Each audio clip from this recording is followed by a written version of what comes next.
Assalamualaikum warahmatullahi wabarakatuh. Selamat pagi semuanya. Terima kasih. Jadi ini adalah video untuk mata kuliah matematika yang kemarin sudah kalian kerjakan. Kalau tidak salah 2 minggu yang lalu ya. Jadi kalau minggu lalu itu saya ada libur. Kemudian 2 minggu lalu saya pernah kasih PR ke kalian. Nah, hari ini kita akan bahas bersama-sama apa PR yang kemarin. Kalau tidak salah soalnya adalah ada persamaan QD dan QS. Ini kita sudah mulai di pembahasan nonlinier.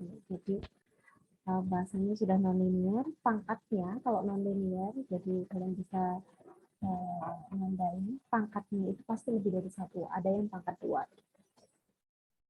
Oke, kita langsung bahas. Kemarin kalau tidak salah ada yang bertanya, Bu, hasil saya minus gitu ya, tapi saya belum sempat kasih bahasan, jadi mungkin kita bahas bareng-bareng di sini aja.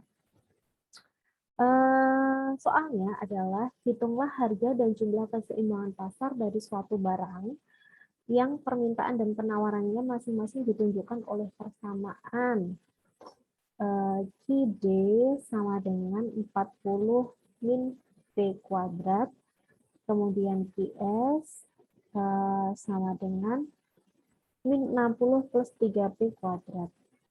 Min 60 plus 3P kuadrat. Nah, ini kita punya persamaan ini. Kemudian kita mau mencari keseimbangan pasarnya, berarti kan QD sama dengan QS ya.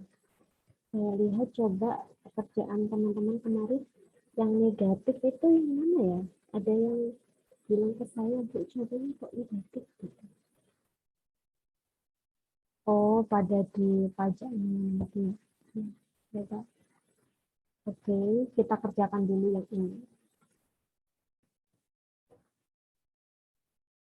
Uang pasar tetap QD sama dengan QS, jumlah barang yang diminta sama dengan jumlah barang yang tersedia di pasar, 40 min P kuadrat sama dengan min 60 plus 3P kuadrat. Kemudian kita jadikan satu, mana yang lebih gampang, misal ini kecil,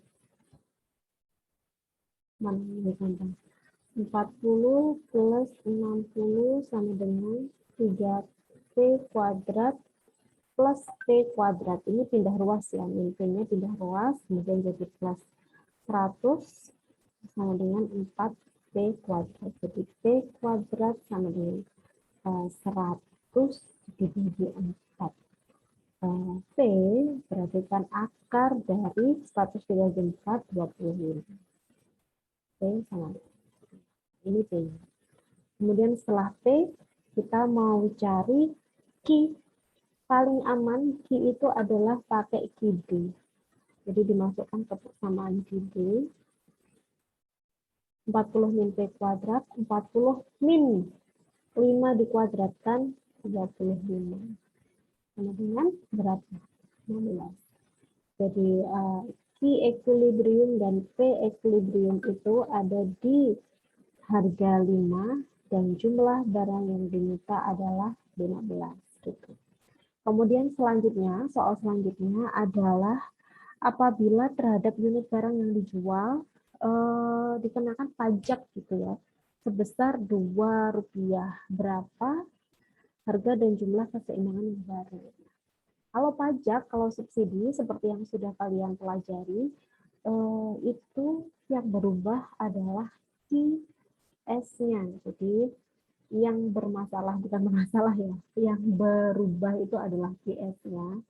Itu min 60 plus 3P kuadrat. Mau pakai cara gampang atau cara susah? Bukan, cara panjang atau cara pendek? Gitu. Kita coba pakai cara yang pendek. Min 60 plus 3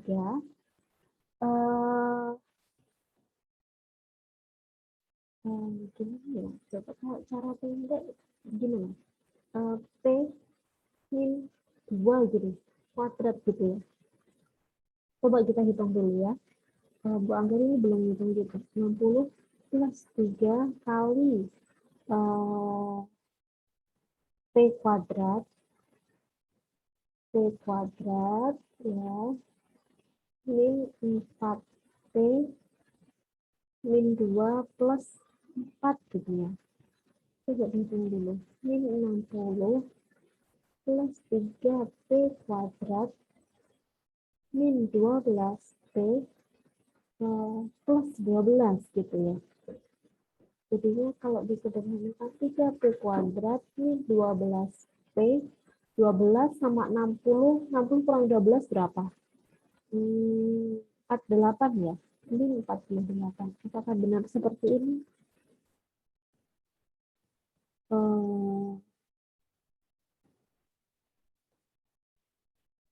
Sebentar. Saya lihat hitungannya di akhir itu jadinya berapa? Oke. Itu kuadrat. Coba itu kalau disederhanakan bisa nggak sih? Coba disederhanakan ya. Atau ada yang sama atau berbeda. 48 73. Beda ya. Bentar, ini cara pendek. Coba kita kalau hitung pakai cara panjang. Ragu-ragu. Coba kita hitung pakai cara panjang. Misal adalah CS sama dengan min 60 plus 3P kuadrat plus 2 gitu ya. Tapi ini kita rubah dulu ke dalam bentuk P. Kalau dirubah dulu ke dalam bentuk P, hasilnya adalah ini. Min 3P kuadrat sama dengan min 60 min PS gitu ya. Kemudian kalikan min 1 semua, jadinya itu 3P kuadrat 60 plus PS. Kemudian dibagi 3 semua, jadinya P kuadrat 60 dibagi 3, 20 plus sepertiga QS gitu. Jadinya P adalah akar dari 20 plus 1 per 3 QS gitu. Ini adalah P-nya. Kemudian dari unsur P ini kita tambahkan pajak sebesar 2. Ini kalau cara panjang. Setelah ditambahkan pajak sebesar 2, gimana selanjutnya? Paling gampang ini adalah 2 ini dipindahkan ke sini guys. Nah, gitu. Secara panjang ini memang lebih aman sih, cuman ya panjang. Ini 2 sama dengan tetap ya akar 20 plus 1 per 3 PS. Oke, kemudian caranya kita kuadratkan. Ini dikuadratkan. Ini sudah dikuadratkan untuk menghilangkan ini. Jadi di sini itu kuadrat min 4P plus 4 dengan sepertiga PS plus 20. Nggak apa-apa ya buang, jadi salah tulisnya. Terus jadinya kita kalikan dulu semuanya dengan 3 biar hilang sepertiganya ini. Biar sepertiganya hilang ini kita kalikan semuanya dengan 3. Jadinya 3P kuadrat min 12P plus 12 gitu ya. 3P 12P 12 sama dengan PS plus 20 gitu. Oke. Kalau PS sudah ketemu, kita sederhanakan gimana?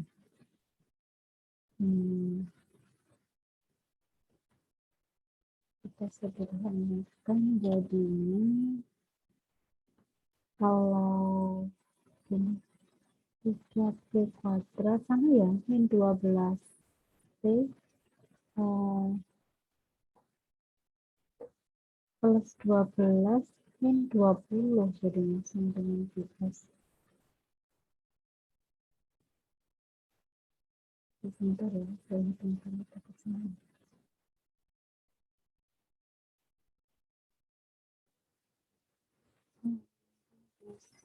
Sudah ketemu salahnya di sini.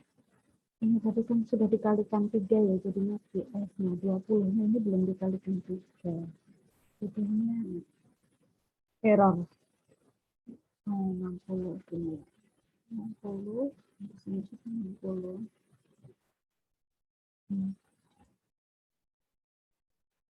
Ini 60. Oke, kalau jadi udah sama ya sama ini. 3P kuadrat min 12P 60 min 12 gitu ya. Min 48. Sip, udah sama. Ini QS-nya. Oke, sudah fix sama berarti betul. Selanjutnya adalah kita cari dengan rumus ABC. Gampangnya kita bagi 3 atau tetap ya?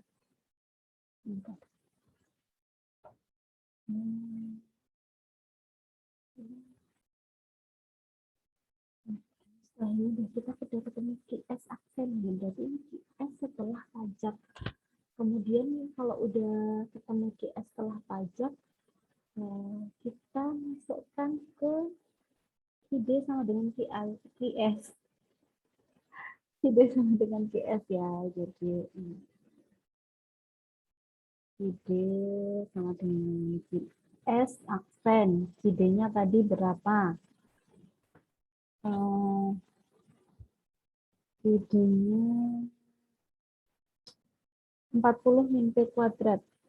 40 min P kuadrat sama dengan QS-nya 3P kuadrat min 12P min 48.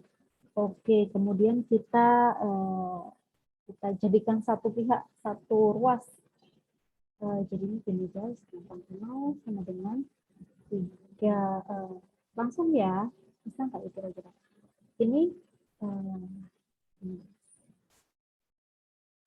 3P kuadrat plus P kuadrat plus P ini pindah di sini terus min 12. P terus min 48 terus min 40 gitu ya. Pindah ruas jadi 4P kuadrat min 12. P min 88. Ini adalah persamaan yang akan kita cari akar-akarnya. Mencari akar-akarnya caranya gimana? Caranya adalah dengan rumus ABC. Ini kita sederhanakan dulu dibagi 4 semuanya.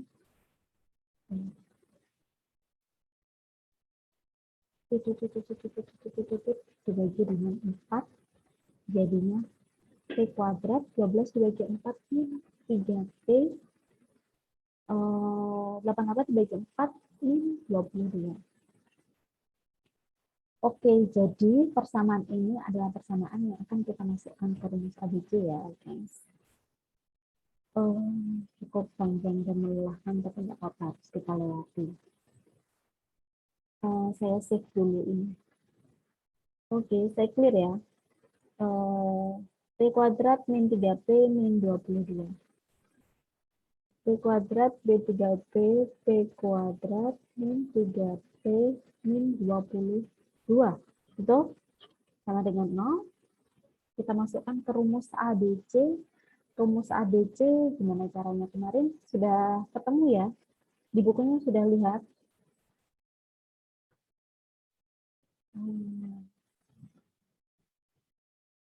Gampang banget, kalian juga bisa langsung search. Maksudnya ini bukan sesuatu yang rahasia atau gimana. Jadi rumusnya adalah min B plus minus akar dari B kuadrat min 4AC per 2A. Kalian sudah tahu kan mana A, mana B, mana C. A itu adalah yang punya pangkat paling tinggi. B ini yang kedua. kemudian ini B yang konstanta. Oke, kita masukkan satu persatu. Min B, ini gini, nulisnya adalah X 1,2. Jadi ini kita mau mencari akar-akar dari persamaan ini. Gitu.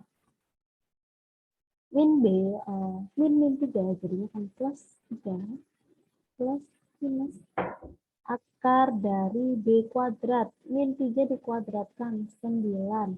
Min 4 kali A kali C. 4 kali 1 kali min 22 gitu. Per 2A, berarti 2 dikali 1.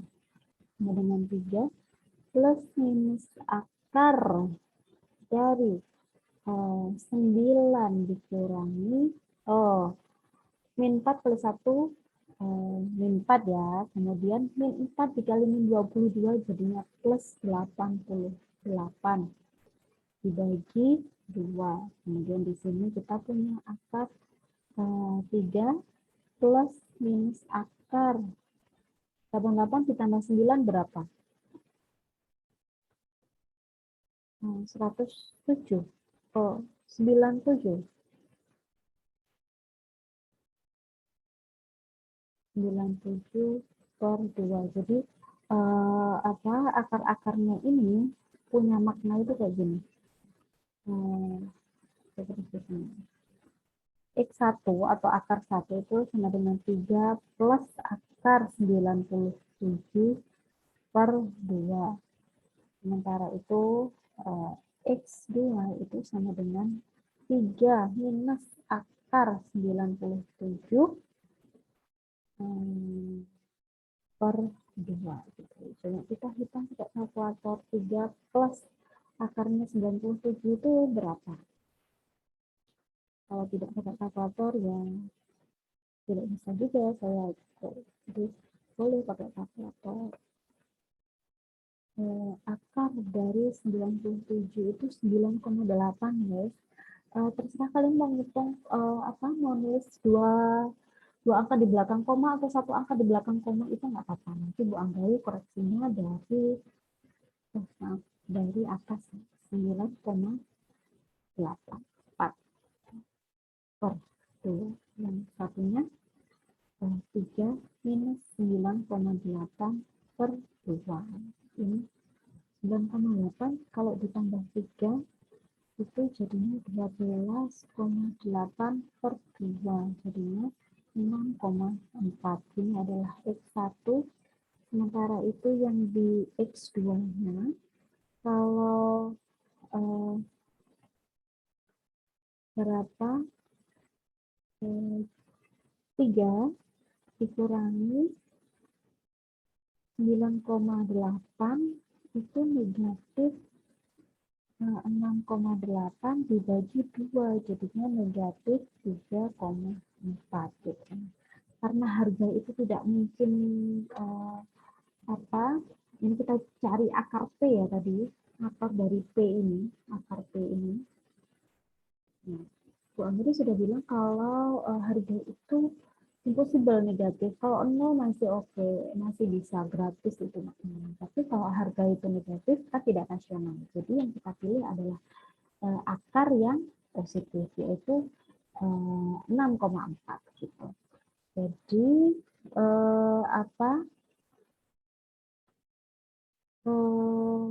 harga keseimbangan setelah ada pajak itu di harga 6,4. Tadi kan harganya 5 ya, kemudian naik jadi 6,4. Kemudian gimana Bu permintaannya gitu.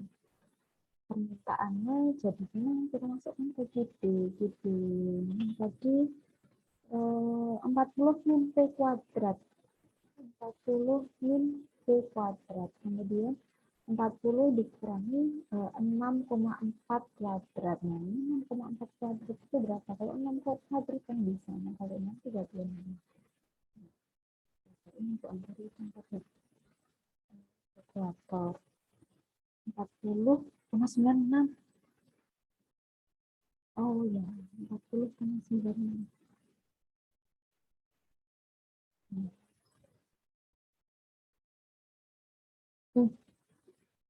Iya, 40,96. Jadinya kan gini, 40 dikurangi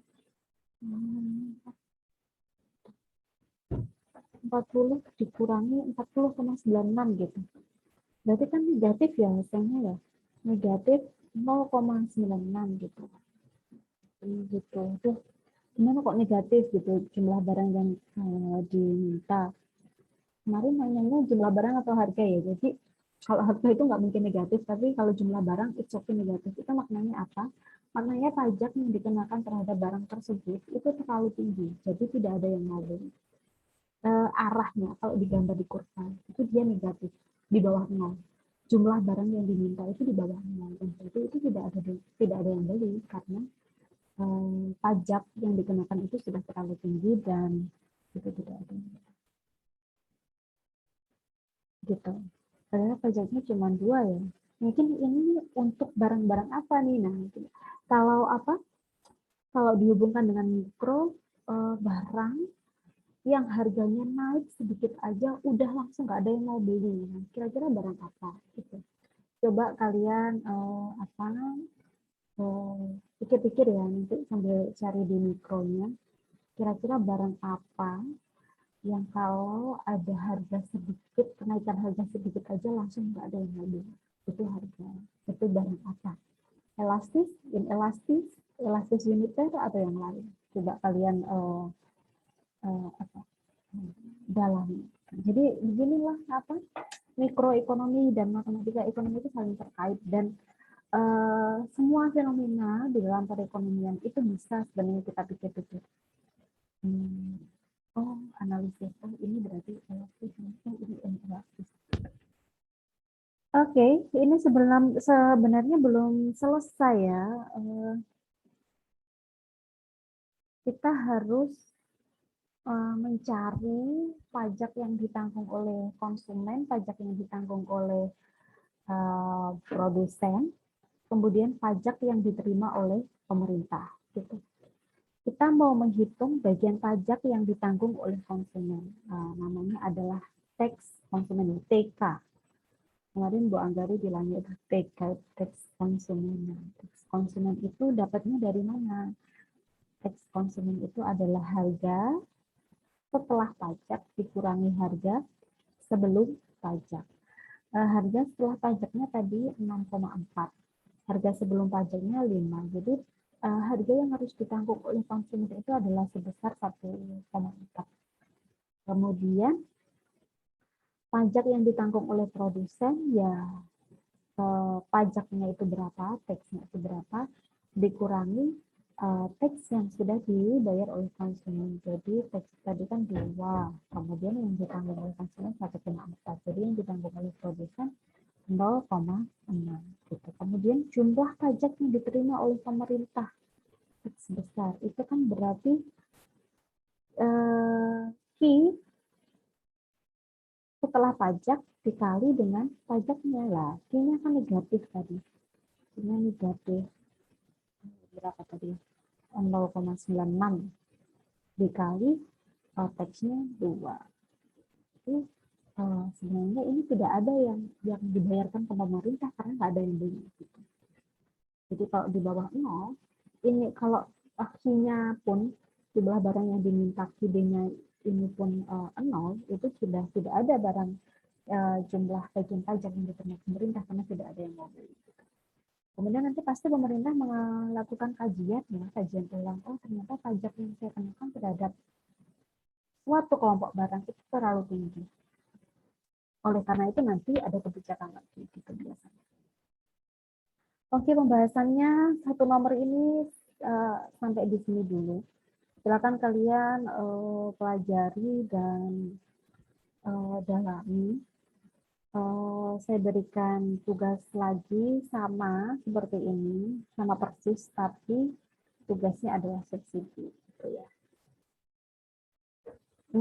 Oke, untuk absen ditunggu aja. Ini untuk matematika belum saya fixkan, untuk mikro sudah ya.